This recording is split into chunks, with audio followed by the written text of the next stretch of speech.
घडावी संगते ऐसे आवडते मना देवा पुरवावे वासना हरी जनासी भेटे न हो अंग संगत तुटी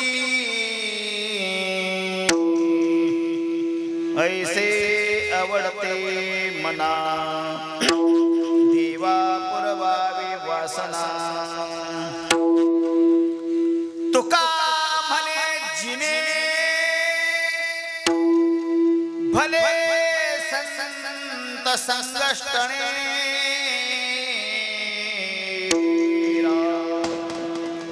ऐसे आवडते मना देवा पुरवावे वासना विठ्ठल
शुक्लां ब्रह्म विचारसार परमां माध्यं जगत्व्यापिनीं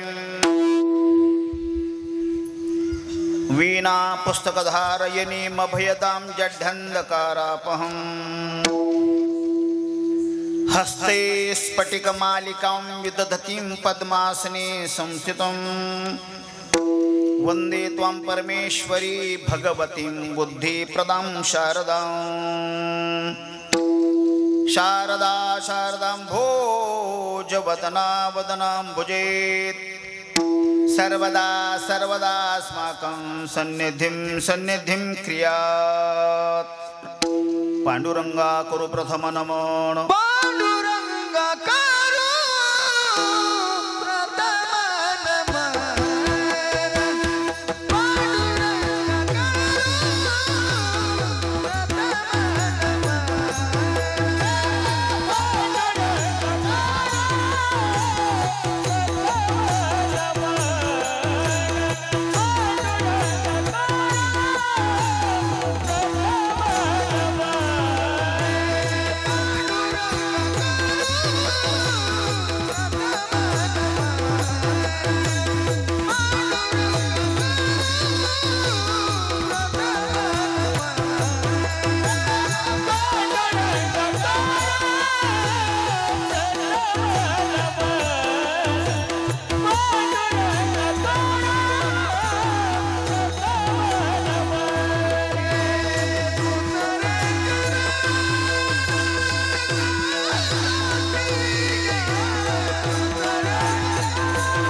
पूर्ण ब्रह्म परानंदम ईशमालंदि वल्लभम योऽन्त प्रविशमं वाच्यमिमां प्रसुप्तां संजीवयत्यखिल शक्तिधरस्वधाम्नाम् अन्यां शास्त्रचरणश्रवणत्वगादीन् प्राणान् नमो भगवते पुरुषाय तुभ्यं वंशि विभूषितकरा नवनीरदाभात् पीताम्बराधरुणबिम्बफलाधरोष्ठात् पूर्णेन्दु सुन्दर मुखादरविन्द नेत्रात् कृष्णात् परम किमपि तत्त्वमहं न जाने कृष्णाय वासुदेवाय हरे परमात्मने प्रणतक्लेशनाशाय गोविन्दाय नमो नमः सच्चिदानन्दरूपाय विश्वोत्पत्त्यादिहेतवे तापत्रय विनाशाय श्रीकृष्णाय वयं नमो मस्तक हे पायावरी या वारकरी संतांच्या अदौरामतपोवनादिगमन महत्वा मृगकांचनं वैदेहरणं जटायुमरणं सुग्रीव संभाषणं वाली निर्दलनं समुद्रतरणं लंकापुरीदानं पश्चाद् रावण कुंभकर्णहननम् एतद्धि रामायणं सेवेला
त्यांची घडावी संगती ऐसे आवडते मना देवा पूर्वा विवासना प्रस्तुत प्राप्त प्रसंगी भगवत सेवेकरिता म्हणून दाखवलेला अभंग विश्वसंत महान भगवत भक्त श्री गुरु तुकोबाराय महाराज यांच्या अमृतवाणीतनं जन्माला आलेला अभंग असून या अभंगामध्ये श्री तुकाराम महाराज आपली इष्ट देवता भगवान श्री पंढरीश परमात्म्याच्या समोर उभं राहून देवाला आव्हान करतात. हे देवा, मला माहिती आहे इथून मागे तुझा इतिहास तू कुणा करता काय काय केलं, अनेकांच्या वासना पूर्ण केल्या. मला जे आवडतं ती वासना तू पूर्ण कर, अशी भावना व्यक्त करणारा 4 चरणाचा आणि 3ऱ्या दिवसाला शोभणारा अभंग चिंतना करता म्हणून दाखवला विठ्ठल.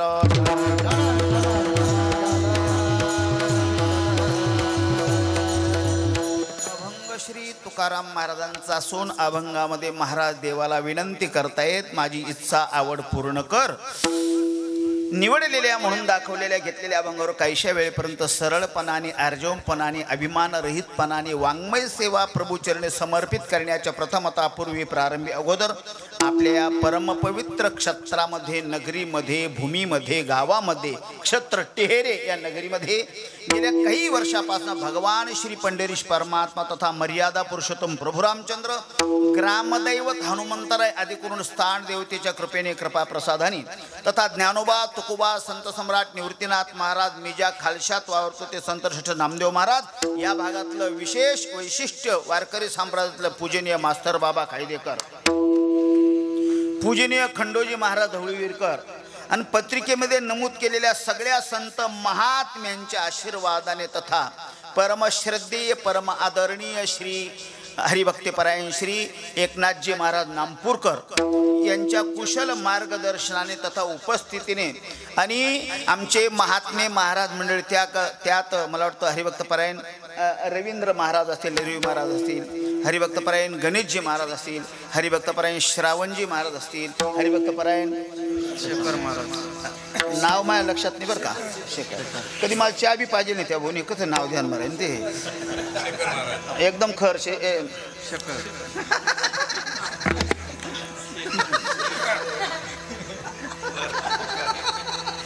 शेखर महाराज असतील, ही आमची बालगोपाल मंडळी असेल, त्यात मृदंगाचार्य हरिभक्तपरायण प्रणव महाराज असतील, ही सगळी संस्थेतली मंडळी असेल. आमचे 2 चोपदार आहेत. आनंद वाटला दोघं चोपदारांकडे पाहून मला. जेव्हा विना घेऊन एक चोपदार नाचत होता ना, एकाला नाचायची गरज होती, दुसऱ्याला नाचायची गरजच नव्हती. तो चालला तो चोपदार तरी नाचल्यासारखं व्हायचं.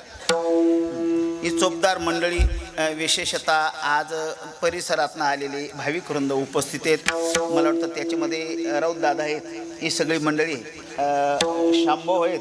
असं नियोजन होतं की दुपारी कळवतो असं माऊलींचं असं म्हणणं होतं बरं का.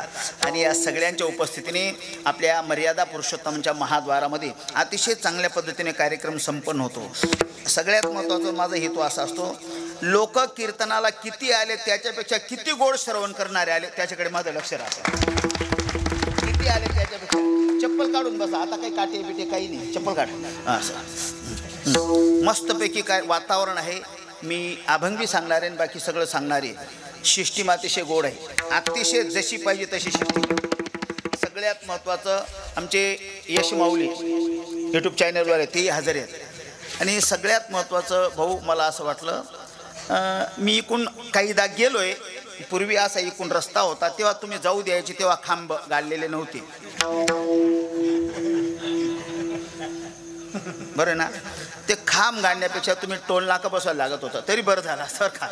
मग इकून गेलो ना त्यावेळेला मंदिर वेगळं होतं, मला हे सांगायचं मंदिर वेगळं होतं. आणि आता अजून मंदिरात गेलो नाही, मंदिराचा बाहेरचाच प्रकार पाहिला. अंगणावरनं घराची परीक्षा होते ना भाऊ, तसंच ना. नुसता आयरे साहेब बाहेरचा प्रकार पाहिला तर बाहेर इतकं सुंदर मंदिर येतं, आत कसं मंदिर असेल. मला असं पण म्हणावं लागेल, मालेगाव तालुक्यातलं पहिलं सुंदर मंदिर टेऱ्याचं.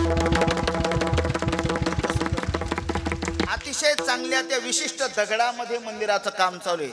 आणि खरं म्हणजे ते मंदिराचं काम पाहिल्यावर मी स्वतः असा प्रसन्न झालो.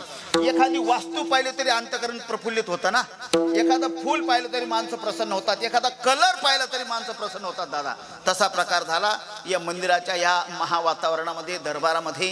आजची सप्त्यातली 3ऱ्या दिवसाची कीर्तन सेवेची जबाबदारी माझे परमार्थ प्रेमी हरिभक्तपरायण माऊली आणि सप्ताह समिती कमिटी मंडळ सगळ्यांनी माझ्याकडे दिले. अतिशय मार्मिक चिंतन दाखवणारा अभंग आहे. विठ्ठला विठ्ठला.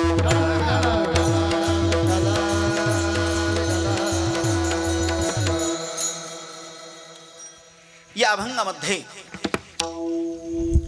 श्री तुकाराम महाराजांनी आवड व्यक्त केलेली आहे. अभंगाचा प्रमुख विषय आहे, जीव म्हटला की त्याला आवड आहे. निघालो आपण. आवड नाही असा जीव नाही. फार झाला तर आवडीचे प्रकार भिन्न भिन्न असू शकतात, पण आवड नाही असं म्हणू शकत नाही.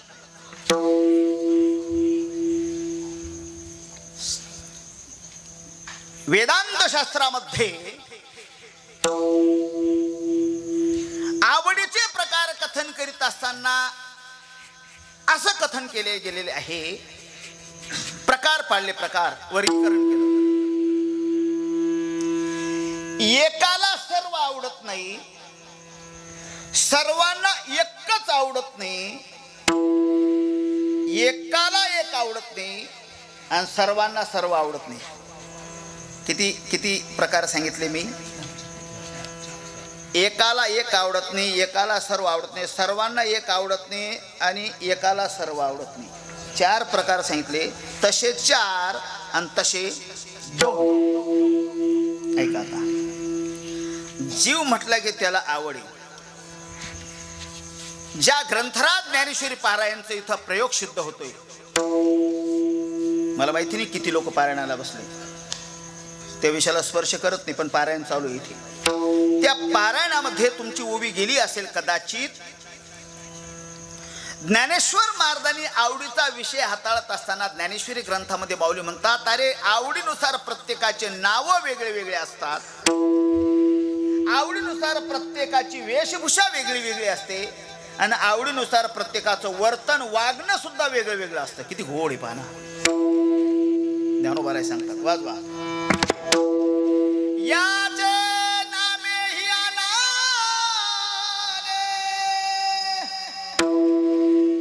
अनारिसे वर्तने वेशई सिनाने अवघियांचे. असं चला आता फिक्स 30 जरा. याचे नामे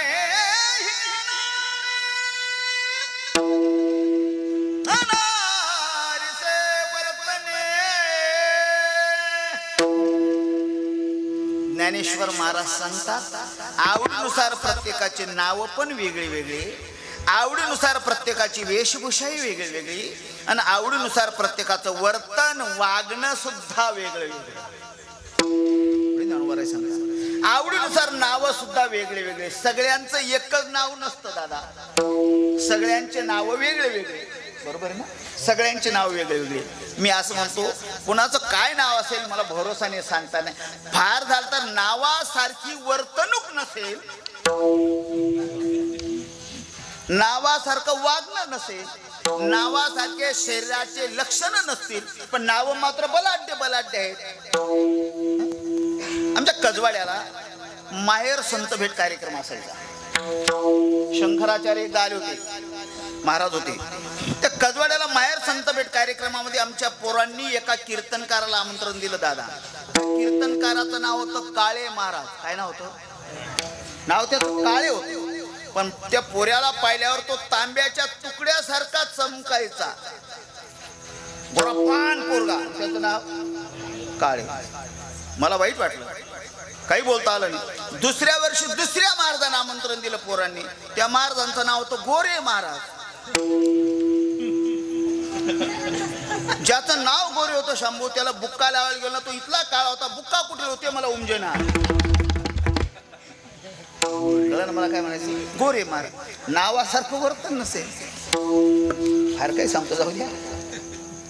याचे नामेही अनाणे म्हणजे वेगळे वेगळे. पुढे सांगतो, वेशही सिनाने अवघी यांची. प्रत्येकाची वेशभूषा सुद्धा वेगळी. सगळ्यांना सारखंच धोतर आवडेल, सगळ्यांना सारखेच कलर आवडतील, अजिबात नाही. कोणाला कोणता वेश आवडेल याचा भरोसा नाही. या वेशभूषेच्या आवडीचा प्रकार कथन करायला लागलो तर आत्ता विद्यमान कालामध्ये, वर्तमान कालामध्ये असं पण झालं, न जाणो महिलांना पुरुषांचे कपडे आवडायला लागले.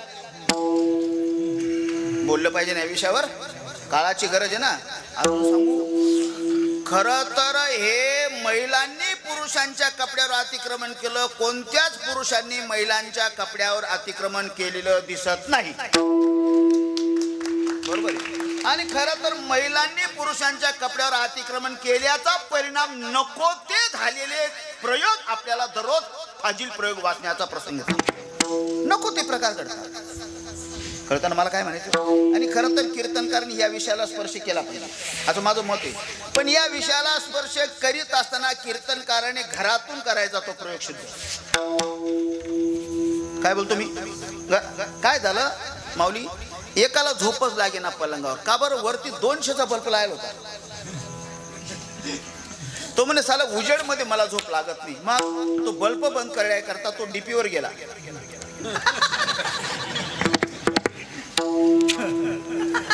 दिवो पाळायला. एक म्हणे काय कावर? म्हणे मला बल्ब आहे घरामध्ये झोप लागत नाही. बावड्या, डीपवर यायचं काय कारण? तो तुझ्या शेजारी बटन होतं ना तिथे. घरातले बटन नीट ठेवा, बरोबर काम. कपड्यामुळे घोळवी होतो दादा. मी विनोदाने सांगतो, विनोद करतो. पुण्याला आमचे सगळे मंडलेश्वर होतो, अमृत जोशी, लहवीतकर, सगळे आम्ही कीर्तनाला होतो. कीर्तन जोरात रंगात आलं आणि एक पोरगा बडबड करायला लागला. मी म्हटलं बोल नको रे. तो पोरगा तरी शांत राहिला आणि पुन्हा बडबड करायला लागला. मला रावल्या गेल्याने म्हटलं बोल नको रे. तो पोरगा काहीच बोलला नाही. दादा त्या पोराच्या मागून एक ग्रस्त म्हणे, महाराज चुकीचं बोलतायत तुम्ही. म्हटलं काय, तो पोरगा नाही म्हणे.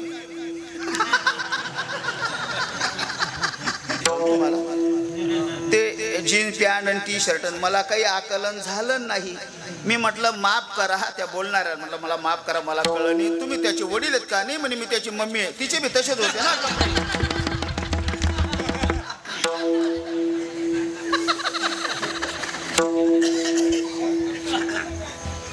बारीक बारीक कीर्तन आहे का भाऊ? एक जवळ एक सासून असं नाही सांगणार, मला जमत नाही.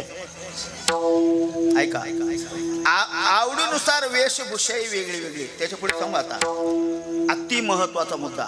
आवडीनुसार प्रत्येकाचं वागणं सुद्धा आनान वेगळं वेगळं. सगळ्यांना अरे साहेब सारखं वागणं आवडणार नाही. वागण्याचा प्रकार सांगतो. एक वर्ग असा आहे, आपल्याला कोणी दुःख दिलं तरी त्याला तो दुःख देत नाही, असा एक वागणारा एक वर्ग आहे. दुसरा वर्ग असा आहे, आपल्याला कोणी दुःख दिलं तर त्याला सोडतच नाही, हा दुसरा वर्ग आहे. आणि तिसरा वर्ग आहे, आपल्याला कोणी दुःख देव नाही तर नको देव. कळलं तुम्हाला आता कीर्तन?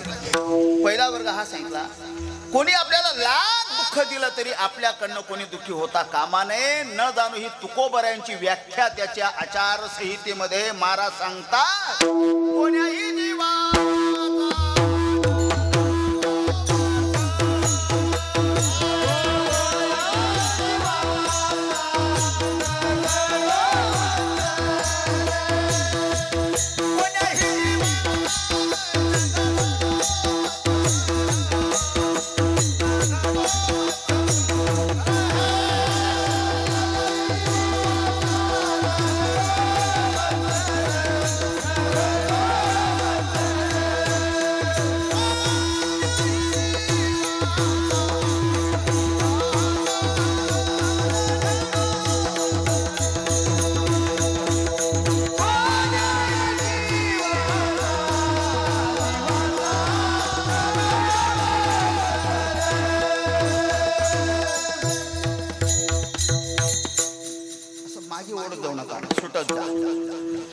कोणत्याही जीवाचा आपल्याकडनं मत्सर होता कामा नये. आपल्याला कोणी दुःख द्यायला नको. आपण कोणाला ही पहिल्याची भावना आहे, त्याचं वागणं असतं. त्याला असं वागणं आवडतं, कोणाला दुःख होता कामा नये. दुसरं असं आहे, त्याचं वागणं कसं आहे, त्याला काय आवडतं, हा तो म्हणे आपण कोणाच्या रस्त्याला वाटेला जायचं नाही, पण आपल्या कोणी पाय ठेवला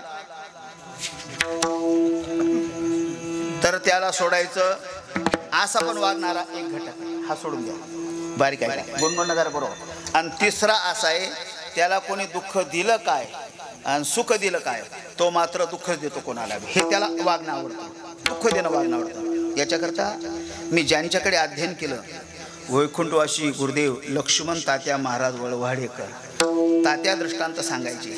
छोटा दृष्टांत. काही माणसं आयुष्यात चांगलं वागत नाही, त्यांच्या वाट्याला चांगलं नाही, कायम वाईटच वागतात. कशाप्रमाणे? ज्ञानोबारांची ओळी सांगतो. ज्ञानोबाराय सांगतात, असं कधी चुकून होऊच शकत नाही. म्हणे काय, आपा नाचीने तोंडे काही सुगंध येणे घडे. हे ज्याला कळलं चांगले, नाही कळलं डबल चांगले. आपण वायू कधी सुगंध घेऊन येत नाही, तसं काहींचं जीवन चांगलं नाही. मग काय झालं, तात्या काय म्हणायचे, एक चौकामध्ये एकाचं घर होतं. त्या चौकातनं लोक ये जा करायचे.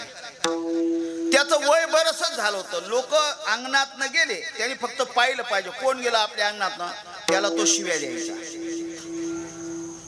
शिव्या देणं एवढं खास वाईट.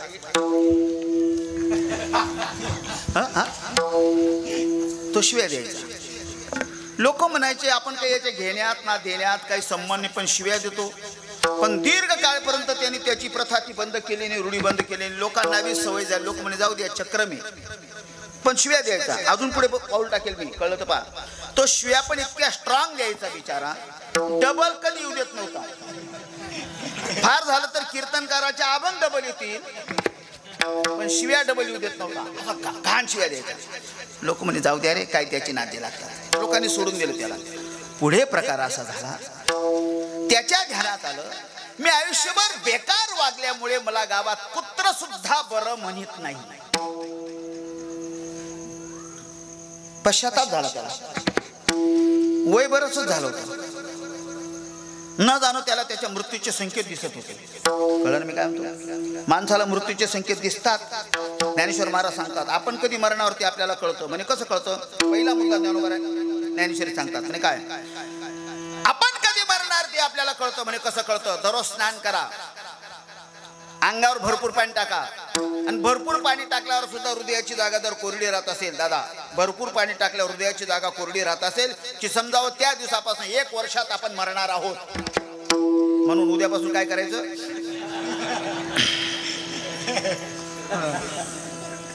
बाकी ना पूलवरती उडी मारती ती पण कोरडे राहू नको.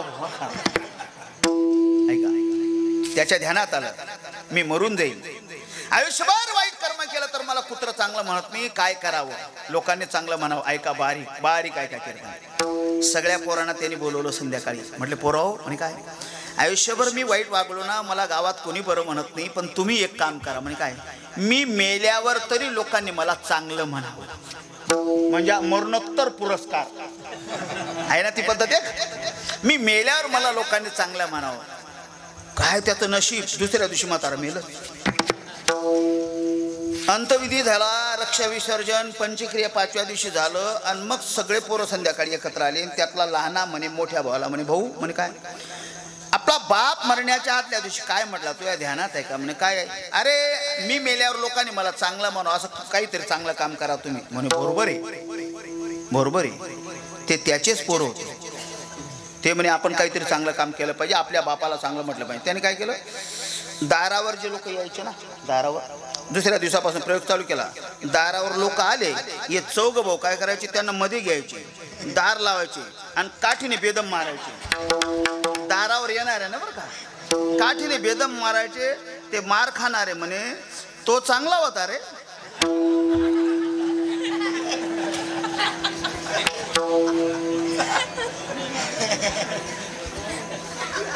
कळन तुम्हाला?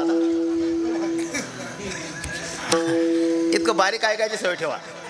त्याला कीर्तन असे म्हणतात, ढोबळपणा नसतो. हा हा हा एकाचा वागण्याचा प्रकार आहे, त्याला हे आवडतं. कळलं तुम्हाला? चला पुढे, चला पुढे, बोलू नका, वेळ कमी. पुढे प्रकार असे पडतात. 1 वर्ग पामर, नंबर 2 विषयी, नंबर 3 मुमुक्षू, नंबर 4 मुक्त, आणि नंबर 5 जीवनमुक्त. पैकी पामराची आवड वेगळी, विषयीची आवड वेगळी, मुमुक्षूची आवड वेगळी, मुक्ताची आवड वेगळी, आणि जीवनमुक्ताची आवड वेगळी. किती मारी, नुसतं विनोद नाही सांगणार मी, पण काहीतरी चांगलं सांगून देईल. ते काही फुकट नाही कळत बाकीच्यांना, ते मी कळत नाही, काय करू मी आता, उशीर आहे. पामर, पामरची आवडी काय आवडे? ज्ञानेश्वरी उघडा.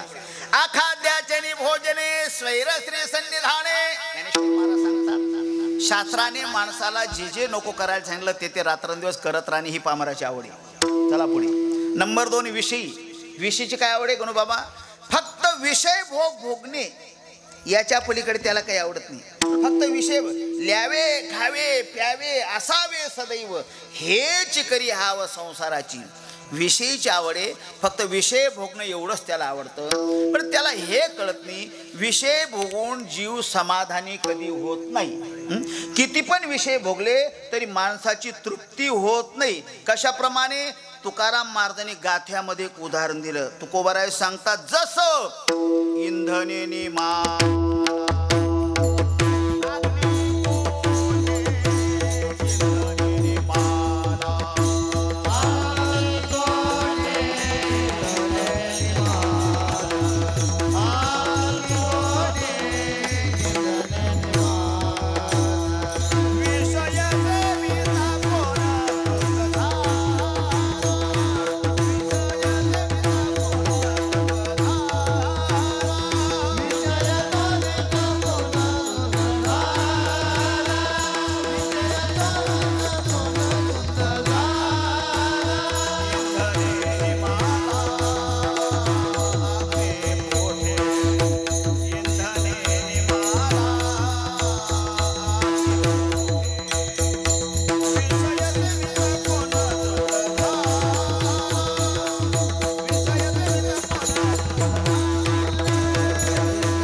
ही विषयीची आवड आहे. मृत्यू लोकामध्ये असेपर्यंत विषय भोगणं त्याला आवडतं बाप हो. पण मृत्यू लोकातलं आयुर मर्यादा संपली की त्याची भावना पुन्हा संपत नाही. तो म्हणतो मी स्वर्गात गेलो पाहिजे आणि स्वर्गात विषय भोगायला भेटले पाहिजे. म्हणते संसारी जन्मीजे यज्ञाधिक कर्म कीजे मग स्वर्ग सुख भोगीजे मनोहरे. ही विषयीची आवड आहे. तिसरा क्रमांक आहे त्याचं नाव आहे साधक किंवा मुमुक्षु असं म्हणतात. मुमुक्षु म्हणण्यापेक्षा नेहमी कीर्तन ऐकणारे माणसे थोडं सांगतो त्याचं खरं नाव साधक आहे. विचार सागर नावाच्या ग्रंथामध्ये पंडित निश्चल दासजींनी त्याला साधक म्हटलं. साधकाची आवड वेगळी. त्यात पुन्हा त्यांनी बारकावा शोधला. त्या साधकांमध्ये दोन प्रकार पाळले. म्हणजे कोणते कोणते? एक मंद साधक आणि तीव्र साधक. एक मंद साधक आहे, एक तीव्र साधक आहे. मंद साधक कोणाला म्हणतात आणि तीव्र साधक कोणाला म्हणतात त्यात पुन्हा त्यांनी बारीक नियोजन असं केलं. हे कीर्तनाला येणारे सगळे साधकच आहेत. कोण आहेत? कीर्तनाला येणारे सगळे साधकच आहेत. पण याच्यामध्ये काही तीव्र साधक आहेत आणि काही मंद साधक आहेत. तीव्र आणि मंद यातला अंतर असे, कीर्तन सुरू होण्याच्या अगोदर पटकन जाऊन आपली आपली जागा धरावी, चांगलं श्रवण करावं. हा साधक आहे. पण कोणता आहे? तीव्र साधक आहे. त्याचा शेजारी दुसरा साधक आहे, त्याचं नाव आहे मंद साधक आहे. तो कीर्तनाला येतोच, येत नाही असं नाही, पण तो म्हणतो जाऊ ना, अजून बाबा सवर्णाने कळतं ना, अजून महाराज आले नाही. दुसऱ्याने सांगितलं अरे महाराज येऊन गेले, थांब ना, मग अजून महाराज अभंग घेतील. एक म्हणे अभंग बी घेतला महाराजांनी, चाल ना. तो म्हणे जाऊ ना, अजून ते दोन बुकायला येतील ना. इथे इथे कळतं ना, हा साधकच आहे. पण हा मंद साधक आहे. ऐका हा, मंद साधकाची आवड नाही सांगणार, तीव्र साधकाची आवड सांगेल. तीव्र साधकाला काय आवडतं? पुन्हा ज्ञानेश्वरी आणि तुकोबारायांचा गाथा डोळ्यासमोर ठेवा. ज्ञानेश्वरीमध्ये ओवी आली, तुकोबारांनी अभंग ठेवला. काय? कैये बिरडे फिटेल, कैतो स्वामी भेटेल, युगाहुनी वडील निमिष मानी. ही ज्ञानोबारांनी साधकाची आवड व्यक्त केली आणि तुकोबारांनी आवड व्यक्त केली. महाराज सांगतात कैये खंड येईल कर्म बारू शक्तील धर्म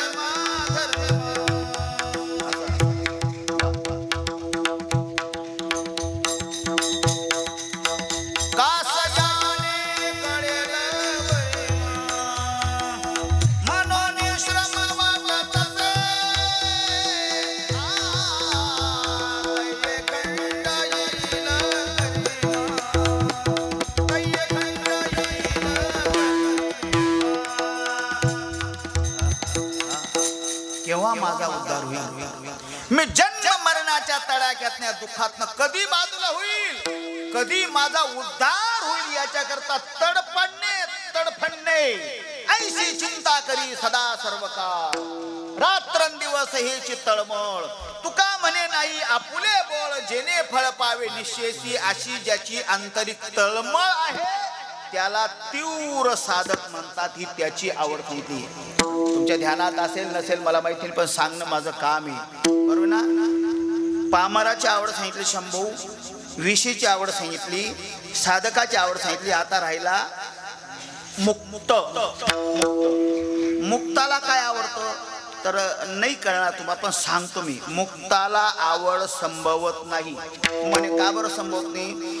ज्याच्या जीवनात कार्य शिल्लक राहिलं तर त्याला आवड आहे, कार्य संपलं की आवड नाही. मी याच्याकरता पुन्हा ज्ञानेश्वरीमध्ये सांगितलं चतुर्विधा भजनते माम जना सुकृतीनोर्जुनो आर्तो जिज्ञासुरर्थार्थी ज्ञानीचे भरतर. जो चौथा आहे ना मुक्त, त्याला कार्य नाही. म्हणजे कस काय? चौथी याच्या ठाई काहीच करणे नाही, त्याला कार्य नाही ना, मग त्याला आवड नाही. हे प्रमाण कमी पडलं. याच्या पुढचं प्रमाण म्हणतो मी. कामना हे कामना हे कामना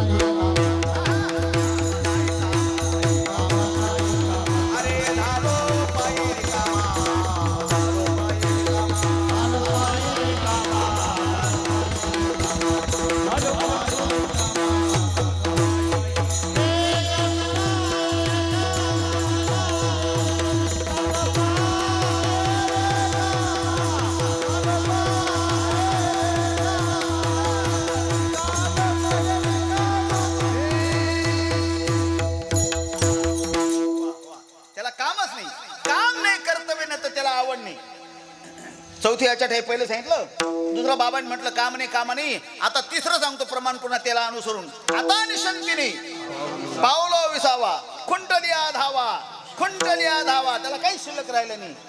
आता चौथं प्रमाण सांगतो. आता मला वाटतं ते प्रमाण आत्ताच सांगा. आपण काकडा करतो ना दुपारी,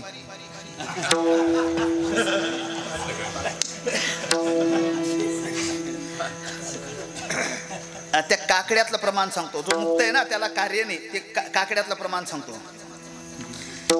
सुखे मी निजलो गा शून्य सरुनी तेथे,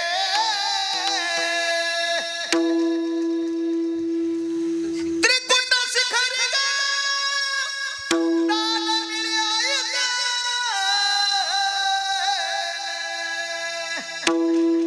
त्याला कार्य नाही, त्याला काम नाही, काम नाही तर त्याला आवड बी नाही. हा चौथा झाला. ऐका बारीक. आता राहिला पाचवा, त्याचं नाव आहे जीवनमुक्त. जीवनमुक्त कुणाला म्हणतात ते पण सांगतो.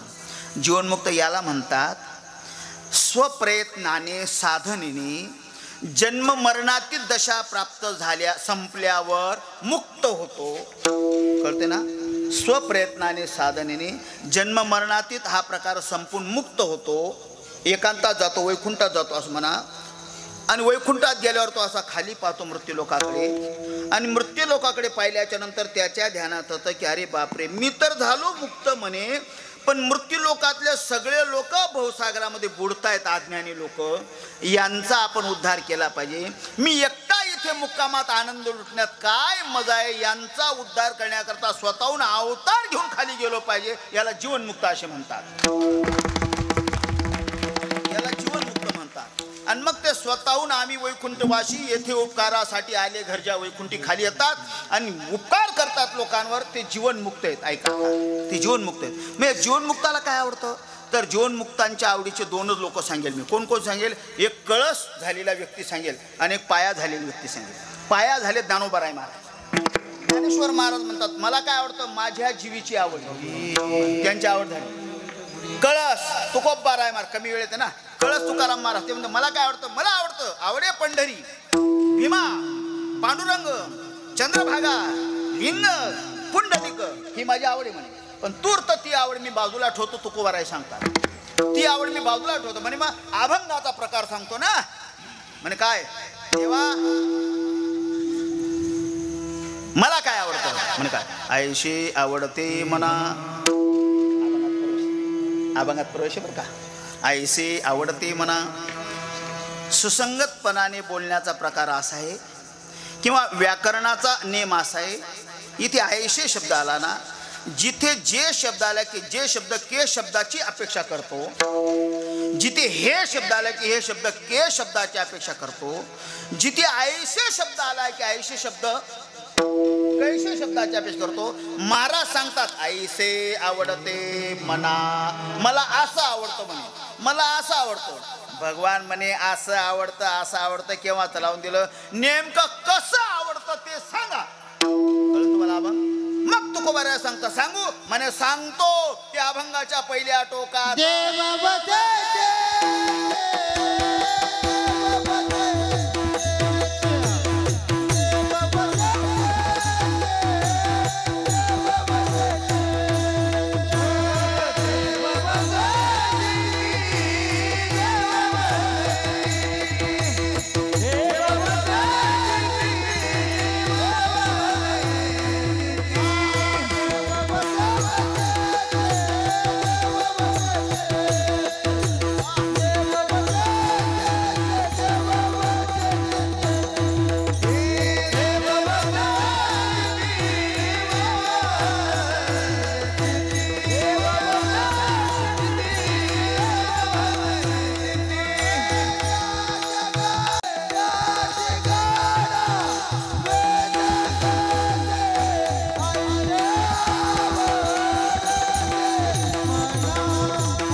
आवडतं म्हणे, आणि मला बी असं आवडतं.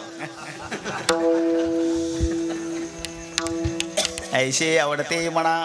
काय आवडतं? देव वसे चित्ती. आता अभंगात प्रवेश केला आपण मुद्दाम. देव वसे चित्ती त्याची घडावी संगती.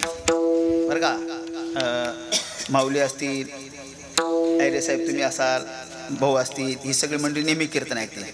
आणि माझं मत या अभंगावर आपण बऱ्याचदा कीर्तन ऐकले असं करीत झाला, पण यातला प्रमुख भाव राहूनच गेला अजून सांगायचा. महात्म्यांच्या मुखातनं का सांगितलं आणि त्यांनी मला नाही माहिती, पण भाव राहून गेला. 100% तो भाव राहून गेला.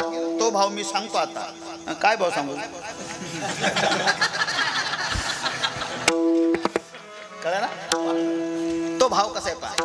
महाराजांनी इतके बारीक शब्द वापरले दादा. देव वशे चित्ती. बर का, यात आता शांत राहू द्या.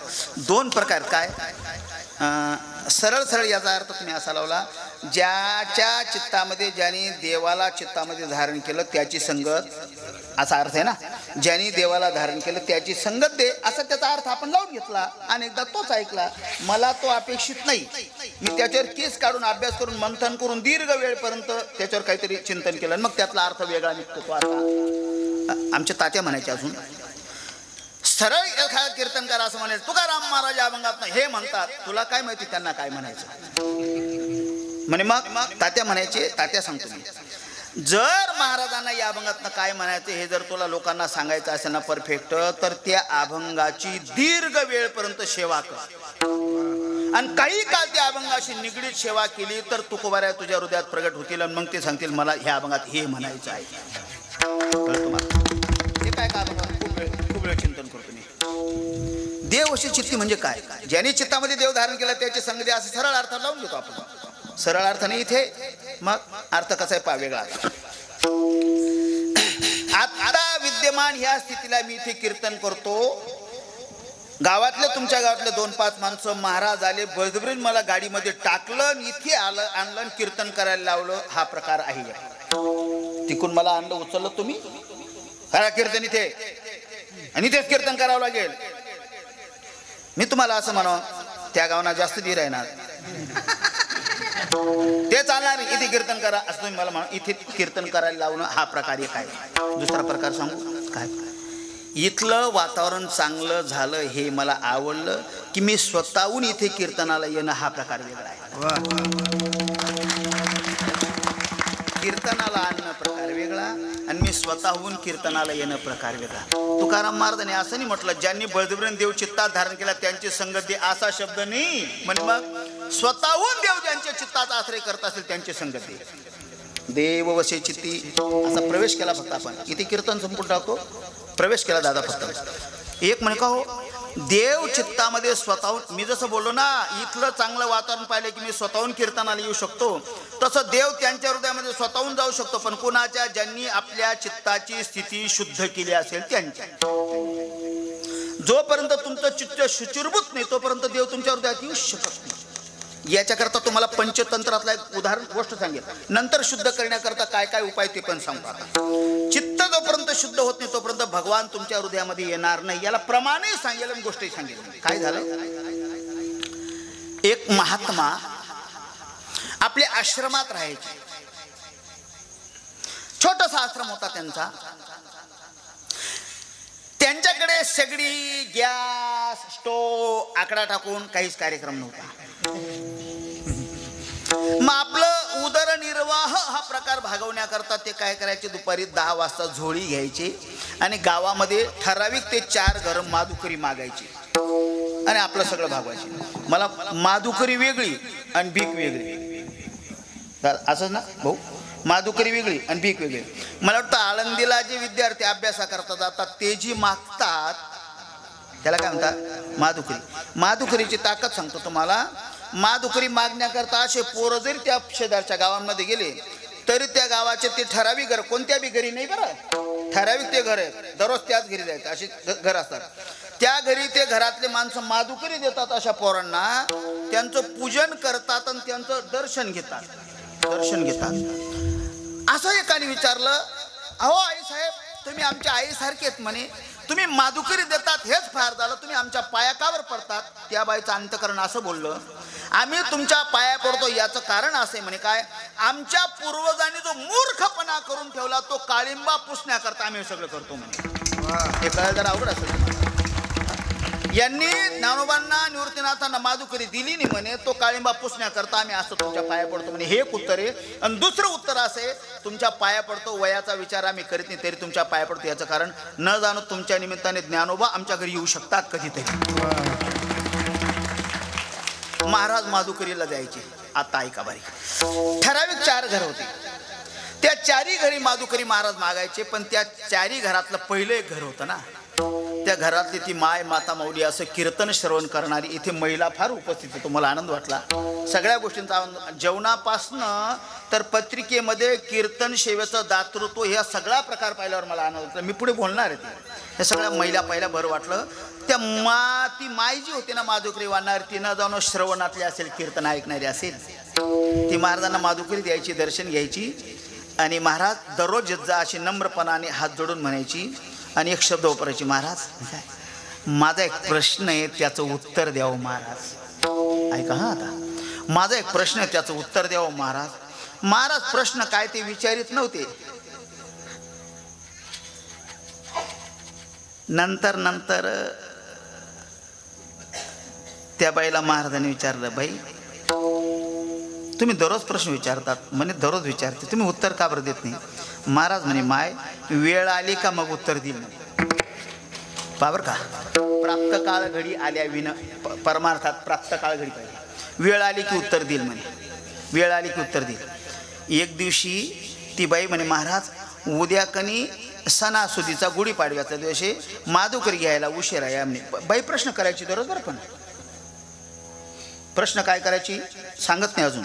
ते म्हणायचे वेळ आली की उत्तर देईल. एक दिवशी त्या बाईने, त्याच दिवशी दुसऱ्या दिवशी गुढीपाडवा होता, आदल्या दिवशी ती बाई म्हणे, महाराज उद्या जरा उशिरा या म्हणे. बरं बरं बरं बरं बरं म्हणे. का बरं? उद्या सणासुदीचा दिवस आहे, स्वयंपाकाला वेळ लागेल म्हणे. बरं बरं बरं बरं.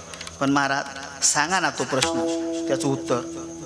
मग महाराज म्हणे, बाई प्रश्न काय आहे तुझा? ती म्हणे, प्रश्न काही नाही, गोकुळामध्ये ज्या भगवान कृष्ण परमात्म्याने, प्रश्न पा कसा गोडी, ज्या गवळींना वेळ लावलं होतं, ज्या गवळींनी त्याला पाहिलं की विसरल्या कामधंदा सासू सासऱ्याची नाही मर्यादा, ज्या गवळींनी इतक्या आहारी गेल्या होत्या की दही घ्या दूध घ्या म्हणणं कधीच विसरल्या होत्या, गोविंदापर्यंत त्या पोचल्या होत्या,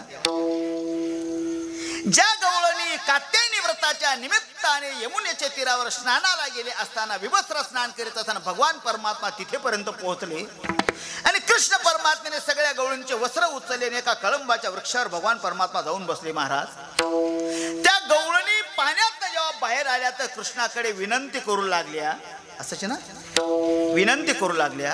आणि विनंती करताना त्या गवळणी असं म्हणायच्यात, दे रे कान्हा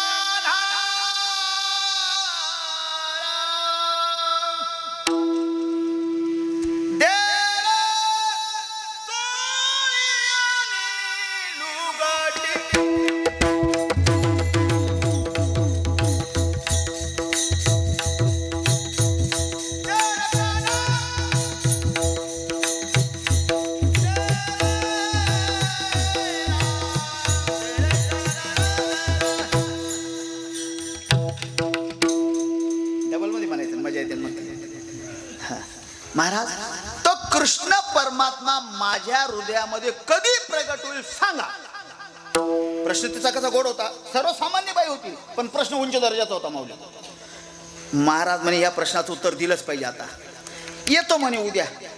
दुसऱ्या दिवशी महाराज माधुकरी घेण्याकरता निघाले. पण त्यांनी काय केलं, आपला सगळा आश्रम झाडला, सगळा केर एकत्र केला.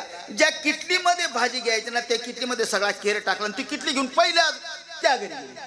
भिक्षांदी आवाज दिला. ती बाई म्हणे महाराज वेळेवर आले, झाला स्वयंपाक. आणा ती जोळी घेतली, तिच्या पोळी वगैरे पकवानं काय टाकायचं ते टाकलं आणि त्या किटलीमध्ये ती बाई खीर टाकणार. पण तिने असं किटलीमध्ये डोकावून पाहिलं, सगळी घाण. ती म्हणे काय करावं या बाबा लोकांना, फुकटतं भेटतं तर भेटतं, पात्र पण स्वच्छ करीत नाही म्हणे. त्या बाईने नळावर किटली नेली, स्वच्छ केली आणि मग खीर टाकली आणि ती जोळी किटली घेऊन बाई बैठक मध्ये आली. घ्या महाराज. का हो महाराज? आणि काय अहो बरं झालं त्या किटलीमध्ये आतमध्ये डोकावून मी पाहिलं. म्हणून काय झालं? अहो सगळा कचरा घाण केर होता ना. म्हणे मग काय झालं असं? अहो त्याच्यात ती चांगली खीर टाकल्या गेली असती तर वाया गेली असती ना. ऐका ना महाराजांनी माय घाण किटलीमध्ये चांगली खीर टाकता येत नाही, ती वाया जाते. एवढं जरी कळलं तरी परमार्थच झाला. वेगळा मला आता पुढे भाव असा सांगायचा, साधी 2 तास पोटामध्ये राहणारी खीर जर चांगल्या जागेवर ठेवायची असते भाऊ, तर जगाचा बाप घाण हृदयामध्ये येईल का?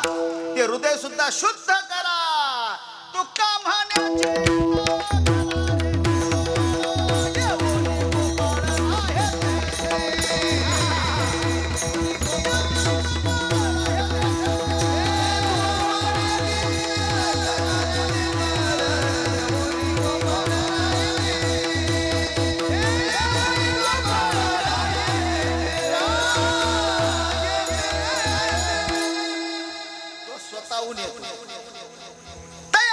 मी पांडवा हरपलो गिवसावा जेथ नाम घोष बरवा करीती. म्हणजे स्वतःहून त्यांच्या चित्तामध्ये क्षत्र संन्यास घेतो.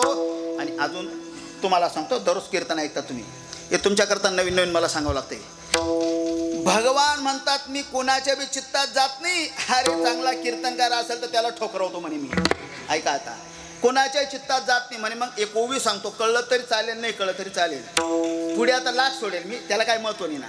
पण कधीतरी चांगलं ऐकणाऱ्यांचं समाधान.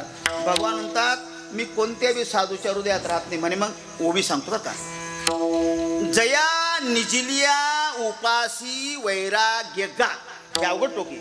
त्याचा अन्वय अर्थ असा आहे, ज्ञानोबा भगवान सांगतात हे अर्जुना, मी त्या साधूंच्या हृदयामध्ये जातो म्हणे. कोण्या? जे साधू झोपले असताना सुद्धा वैराग्य त्यांची उपासना करत असेल त्यांच्या हृदयात मी राहतो म्हणे. कळलं ना अवघड? पण मग याच्याच करता विवेकानंदांचे सद्गुरू रामकृष्ण परमहंसांकडे भेटण्याकरता एक ग्रस्त गेला. ते झोपले होते.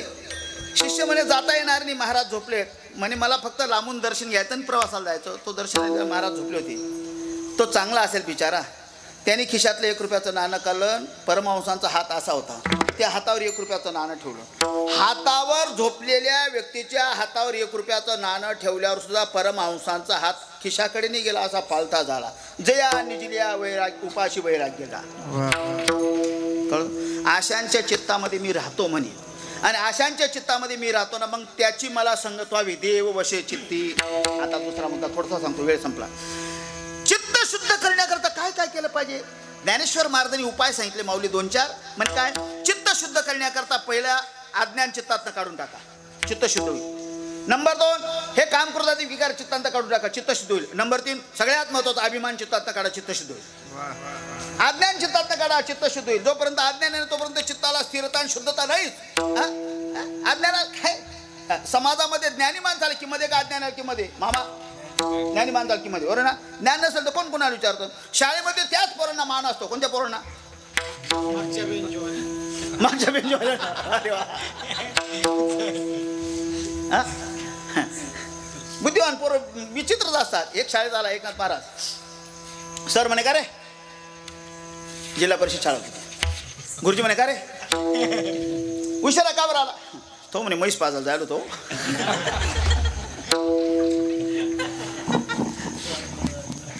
उभा राय, अभ्यास करतो का? म्हणे हो गुरुजी दररोज अभ्यास करतो. एका प्रश्न विचार का? म्हणे विचारा ना. आता गुरुजीने त्याला प्रश्न विचारला. म्हणे का रे बा? म्हणे काय? लिंग किती आहेत रे? लिंग हा व्याकरणातला विषय ना. लिंगाचे प्रकार सांग. तो म्हणे 3 प्रकारचे लिंग आहेत. अरे हुशार आहे. कोणते कोणते रे? तो म्हणे श्रीलिंग, नपुंसकलिंग आणि पुल्लिंग. गुरुजी म्हणे खरंच हुशार आहे, अभ्यास बी करत ते हुशार आहे. म्हणे बा लिंग बरोबर सांगितले, प्रकार बरोबर, प्रात्यक्षित करून दाखव. म्हणे करतो ना. ती शाळा, तो फळा आणि ते मास्तर.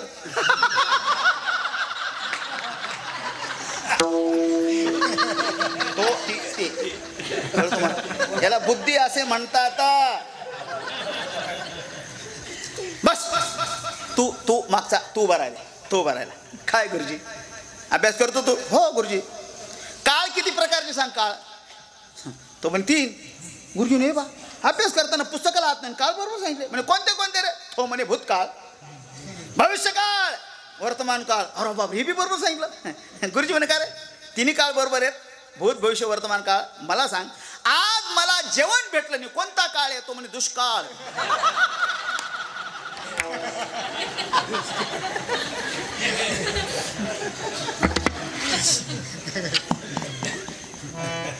पोरं विचित्र राहतात बरं, उत्तर द्यायला लागलेत पोरं. काय आमच्या गावाला एका गुरुजींनी पोराला विचारलं, म्हणे का रे नालायक, दररोज शाळेत येत नाही, एका मिनिटात एक उत्तर दे. विचार ना गुरुजी, नाही का 15 फळांचे नाव सांग, एका मिनिटात सांग. पाठ सांग, पडकन हुशार होते म्हणे. सफरचंद, आंबा, चिक्कू आणि 1 डझन केळं.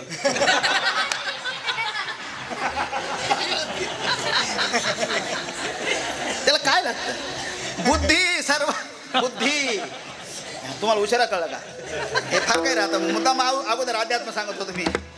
याला बुद्धी असे म्हणतात. ऐका ऐका, विनोद वजा करा. काही की माणसं भलते चतुर राहतात, एका मिनिटात काही बी ओळखून घेतात, काही बी ओळखतात. एक सासरवाडीत गेलं आणि बायकोला घेऊन गेलं. दादा तुमच्या वयातलं सांगा, आता सांगितलं दुपारी जेवणाला बसलो आणि बायकोला म्हणे इकडे. म्हणे काय? 100% आज मामीने स्वयंपाक केला. ती म्हणे आया माया तुमचं कसं काय कळलं? म्हणे मग पांढरा केस नाही निघणार का? कळलं का?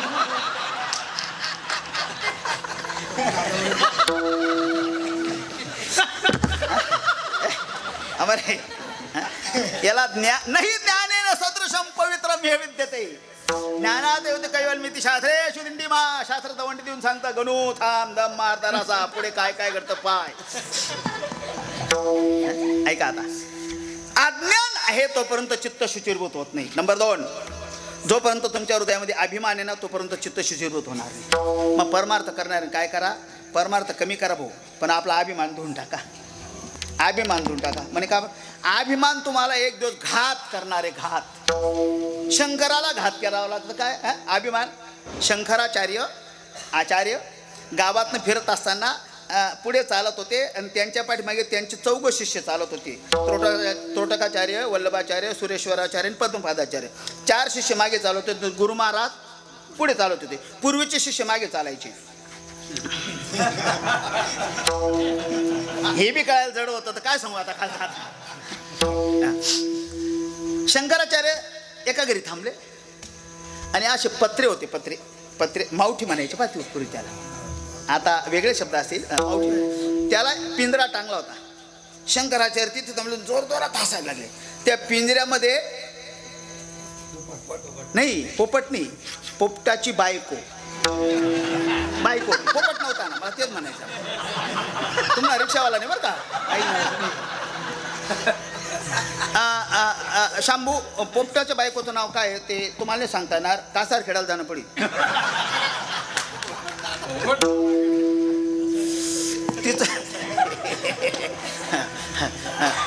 तिचं नाव होतं मैना. ऐका आता किती बारीक आहे. विनोदातनं चांगलं सांगतो ना मी. तिचं नाव काय होतं? मैना.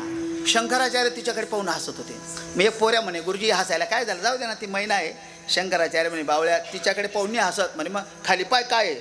तर दारामध्ये त्या ओट्याला बोकड्या बांधेल होता. तो का जोय तो बाना होई. आता बोकड्या बांधेल होता. मी दोघांकडे पाहून मी हसतो म्हणे. पोरांना काही कळे ना, शिष्यांना काहीच कळत नाही. ते यांच्याकडे पाहून का बरं हसतो तुम्ही? म्हणे काय नाही रे, अर्ध्या तासापासून उभा आहे आणि त्या पिंजऱ्यातल्या बाईला मी विचारतोय केव्हाचं बारीक काय का माय अगं तुझं नाव काय? ती म्हणे मैना. 4दा विचार माय अगं तुझं नाव काय? ती म्हणे मैना. जिला विचारतात ती म्हणते तिने मी काढून टाकला ना मैना. या चक्रमाला मी विचारत बी नाही म्हणे तरी म्या. कळते ना तुम्हाला आता कीर्तन? तिला विचारतो काय तुझं नाव? ती म्हणे मैना. याला विचारित सुद्धा नाही. हे स्वतःहून म्या असं करतय म्हणे. आणि मग शंकराचार्याच्या डोक्यात एक काव्य जन्माला. ते म्हणतात मैना मैना बोली तो बैठी पेरू खाय. मैना मैना बोली तो बैठी पेरू खाय. बकरा म्या म्या करे तो एक दिन काटा जा. कळलं तुम्हाला?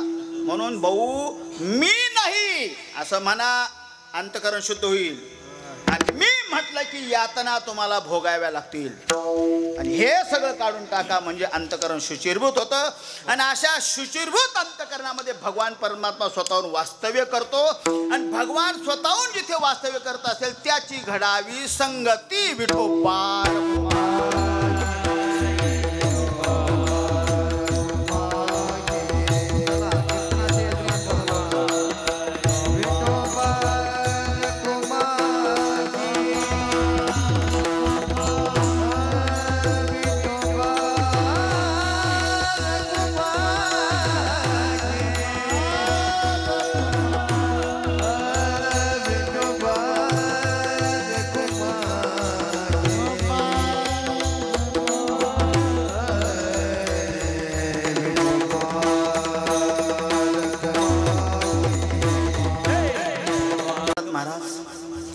ही तुमची वासना मी पूर्ण करतो. मी तुमची वासना पूर्ण करतो. तुकोबाराय सांगतात का वासना पूर्ण करणारी. मागे एकाने वासना व्यक्त केली की मला तुझ्याबद्दल बोलण्याकरता ज्ञान पाहिजे, तर त्याला तू ज्ञानाची वासना पूर्ण केली. ध्रुव बाळाला वासना पूर्ण करतो. ही तरी चांगली वासना होती ज्ञान अर्जन करण्याकरता. काम्यक वनामध्ये अर्जुन एकांतात असताना त्याला द्रौपदी बद्दल थोडस एकटा काही मजा नाही बुवा. कळलं तुम्हाला आता. ती सुद्धा वासना तू पूर्ती केली. उचलून घ्या, पायठून देते.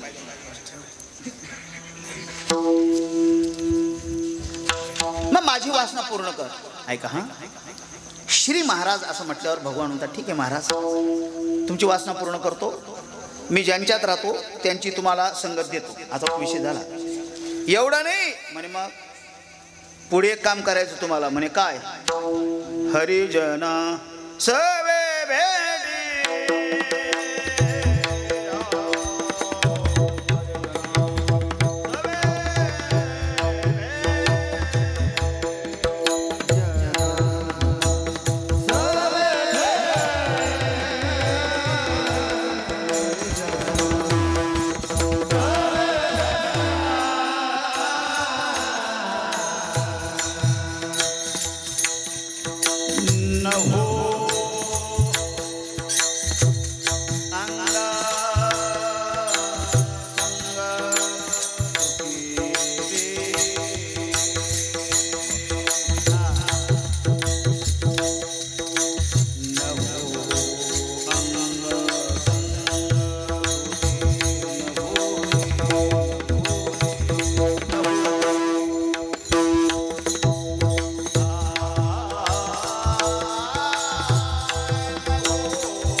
त्याच्यानंतर तोच राग म्हणायचा असतो.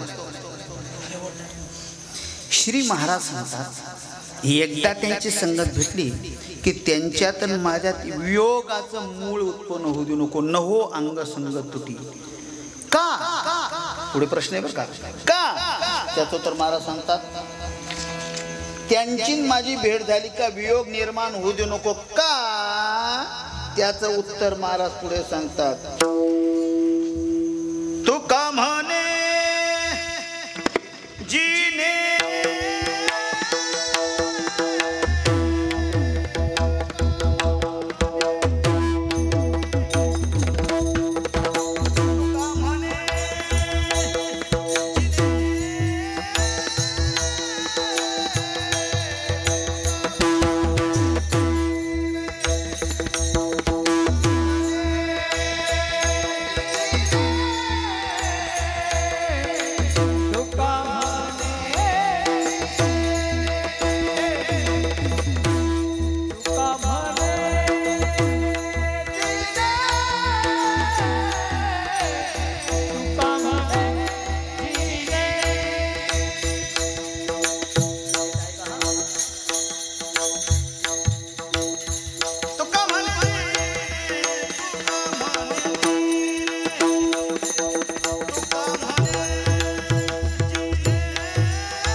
संस्थेत न जाताना सुद्धा माझ्या मागे म्हणतात हे कमी नाही, हे कमी नाही.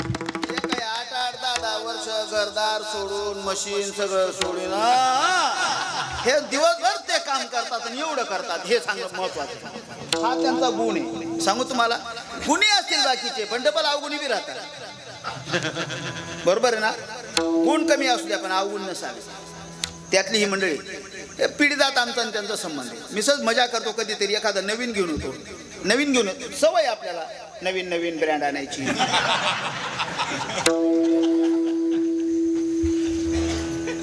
कधी गुण अवगुणाचं मिश्रण आहे दादा. थोडं कीर्तन लांबलं चालेल ना? आपलं काय ते जेसीबीन माळे कसे ना तासवरती आता काय गुण अवगुणाचं मिश्रण राहतं. एखाद्याला वाटतात गुण पण जन्माला येतात अवगुण, एखाद्याला वाटतात अवगुण पण जन्माला येतात गुण. दादा मी तुम्हाला विचारतो, आलिंगन देणे हा गुणाचा प्रकार का अवगुणाचा? आलिंगन देणे हा गुणाचा. वारे वा. छत्रपती शिवाजी महाराजांना खान जेव्हा आलिंगन द्यायला लागला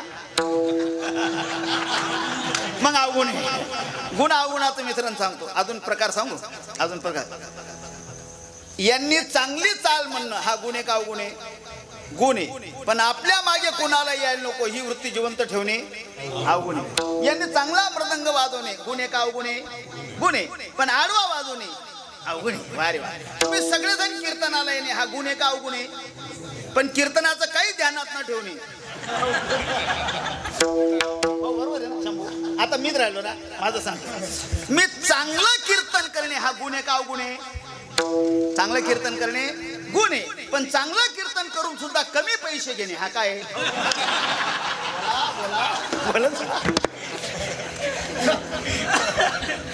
ऐका ऐका ऐका ऐका. श्री तुकाराम महाराज सांगतात, लांबू द्या 2-5 मिनिटं, क्षमस्व. तुकोबाराय सांगतात का वियोग निर्माण होऊ नको. अरे त्यांच्या संगतीत जगणं खरं जीवन आहे. कुणाच्याही संगतीत तुम्ही कदाचित खासदाराच्या संगतीत जा पण जिनं म्हटलेच नाही. बरं ना? पण संत संगतीत जा, भले संत संगष्टणे. आणि त्याच्या पुढे सांगतो मस्त शांत 1-1.5 मिनिटं घेतो. ज्या दिवशी तुम्ही संत शरणागती पत्कारली की त्या दिवशी तुमचा खरा जन्म झाला असं समजावं. जोपर्यंत तुम्ही कोणत्या संतांच्या आश्रयाला नाही तोपर्यंत तुम्ही खऱ्या जन्माचे अधिकारी होऊ शकत नाही. तुमच्या माझ्या सारख्यानी म्हणावं सोडा, ज्यांनी 14 वेळेला यमाला परत केलं मामाला नाही. त्यांनी म्हणावं चांगदेव म्हणे आजी जन्मालो गुरुपुत्र झालो. त्यांनी म्हणावं तर आपलं दुकान कुठे? मग याच्या करता तात्या एक गोष्ट सांगायची. ऐका तात्या काय तात्या सांगितल्यावर आपलं कीर्तन होत नाही. सगळ्यात महत्त्वाचं माझं मत असं, तुम्ही ज्याच्याकडे झक मारली अभ्यास केली ना त्यांचं नाव पुन्हा पुन्हा घेत जा असा माझा दावा, ओपन दावा असतो. एक चक्र माझ्याकडे कीर्तन शिकला तर तो म्हणे नाही त्याचमध्ये कीर्तन शिकणू.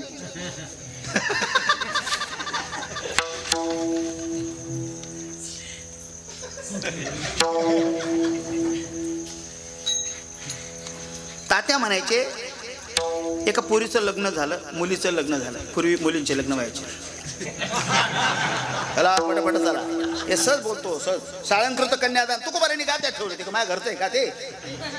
मुलीचं लग्न झालं ऐका. शास्त्री गेली पण मुलगी आध्यात्मिक कुटुंबातली होती. तिचे आई वडील वारकरी होते. जसं आज ज्यांच्याकडे आपण संत प्रसाद जेवण केलं सगळं घर वारकरी. काय ती पूजा पाठ. मला बोलू द्या जरा आता वातावरण आहे. हे लोक जे आमची पूजा करतात ना माऊली, आमची नाही पूजा करतात लोक. मग ऐका राहू दे शांत. एक महाराज पूर्णत्वाला पोहोचले होते स्थितीला. आपल्या चिंतनामध्ये मस्त राहायचे. चिंतना व्यतिरिक्त त्यांना काय कोणाचं घेणं नव्हतं. पण वारे हाती माप चाले सज्जनाचे. लोक त्यांना गर्दी करायचे, बाबा बाबा करायचे. ते म्हणे हे लोक नको भो मला. म्हणे काय मी एकांतात गेलो पाहिजे. मग काय केलं त्यांनी, स्थलांतर करायचं ठरवलं. लांब निघून जाऊ म्हणे, कोणाला चावल सुद्धा लागायला नको अशा गावात भागात आपण निघून जाऊ. पण त्यांना पाय आद होता, चालता येईल ना. मग त्यांनी काय केलं, त्यावेळेला प्रवासाची साधन होती. एक गाढव गेलं, गाढव घेतलं. त्या गाढवावर बसले आणि प्रवासाला सुरुवात केली. बारीक ऐकलं तर कळेल. गाढवावर बसून प्रवासाला सुरुवात केली. लांब 10-20 गावं गेले, उजेड पडला. मग सकाळी एका गावात ना त्यांचा प्रवास चालू झाला. तिथल्या लोकांनी ओळखले, बा हे महान साधू आपल्या गावात न चालले, बोलण्याची धमक हिम्मत नव्हती कोणाकडे, पण त्यांनी काय केले, फक्त असे हात जोडले. त्यांनी असे हात जोडले, त्यांनी त्या हातांकडे बी पाहिलं नाही, आपले डोळे लावून आपल्या मस्तीमध्ये होते. ते पूर्णत्वाला गेले होते ना, ते आपल्या मस्तीमध्ये होते. पण लोक असे गल्लीने हात जोडलेले असायचे.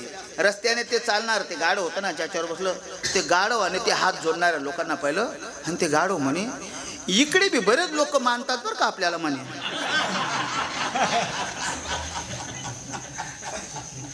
कळते ना आता तुम्हाला कीर्तन.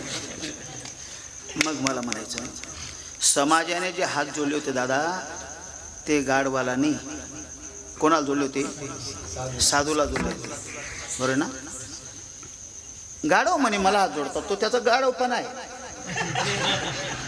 तो त्याचा गाढवपणा आहे, पण हात साधूचा जोडले होते.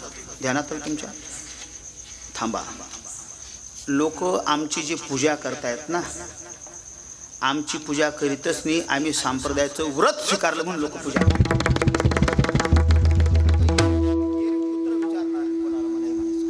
ऐका, अशा धार्मिक कुटुंबातली ती पोरगी होती.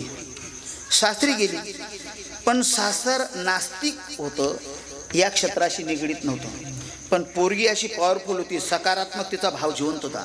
तिने काही दिवस आपल्या सासूच्या मनासारखं वागले, सासूला माळ घालायला लागली एका महात्म्याच्या. ऐका, नंतर नवऱ्याच्या मनासारखं वागली, नवऱ्याला माळ घालायला लागली एका महाराजांच्या हातून. पण सासरा विचित्र होता, मर्यादेचा कालखंड होता, सासऱ्यापुढे तिचं काही धकलंच नाही. त्या दारामध्ये अचानक एक साधू आले आणि त्यांनी आवाज दिला, भिक्षान दे. पोरीने ऐकला तो आवाज, सासूने बी ऐकला आवाज. पोरगी म्हणे, आपल्या घरी अतिथी आले, त्यांना दान दिलंच पाहिजे, ना तर नेसुकृताची संपत्ती. पण काय करावं आता, ज्यांना अधिकार आहे ते उठत नाही. ती म्हणे, लागू द्या पापन, देऊ द्या नंतर मला शिव्या. पोरीने भिक्षा घेतली, साधूला देण्याकरता निघाले. तो साधू बी खादाड कंपनीचा डायरेक्टर न होता. तो म्हणे, बाई म्हणे थांब, तुझी मला भिक्षा नको. म्हणे, का बरं, ज्यांना अधिकार आहे ती भिक्षा देत नाही, तू नवकी पोरगी तू मला भिक्षा देते, थांब, देऊ नको. ती म्हणे, या बाबा पटकन घ्या, मला घरातले काम करायचे. ठीक आहे म्हणे, घेतो भिक्षा, पण माझी एक आट आहे. म्हणे, काय माय, तुझं वय काय तेवढं सांगून दे मला. ती पोरगी म्हणे, बाबा तुम्हाला वयाशी काय घेणं देणं, भिक्षा घे ना. तो म्हणे, भिक्षा नको, अगोदर तुझं वय सांग. ती पण चांगल्या संस्काराच्या घरातली पोरगी होती. तिने 1 मिनिट डोळे लावले आणि स्मरण केलं. म्हणे, बाबा माझं वय 8 वर्षाचं आहे. लग्न झालेली पोरगी 8 वर्षाचं वय. बाबा म्हणे, मग बाई तुझ्या सासूचं वय काय आहे. म्हणे, त्या फक्त 4 वर्षाच्या आहेत. घरी घेऊन जा सगळ्या महिला. असा, मग बाई तुझा नवरा किती वर्षाचा आहे. म्हणे, ते 2च वर्षाचे आहे. कळते ना आता. आणि मग तो साधू म्हणे, बाई तुझा सासरा तो टप झाला, पण जन्माला नाही आणणार. कळून घ्या. मग तो म्हणे, बाई मला हे काही गुड उलगडलं नाही. ती म्हणे, बाबा त्याचं कारण असं आहे, 8 वर्षापूर्वी मी एका साधूंच्या आश्रयाला गेली, माळ घातली, त्या दिवशी माझा जन्म झाला. 4 वर्षापूर्वी माझ्या सासूबाईंनी माळ घातली, त्या दिवशी त्यांचा जन्म झाला. 2 वर्षापूर्वी पतिराजाने माळ घातली, त्या दिवशी त्यांचा जन्म झाला. सासरा अजून जन्माला आला नाही. आता ध्यानात ठेवा, कोण कोण जन्माचे अधिकारी आहेत, कोण कोण नाही, कुणाकुणाचं वय काय काय. आणि असं म्हणा, कुणाचे 2-2दा जन्म झाले. कळलं ना मला काय म्हणायचं आता. भले संत संघर्षणे, तुका म्हणे जिने भले संत संघर्षणे ऐशी आवडते म्हणा. देवा पूर्वा वासना ज्ञानेश्वर.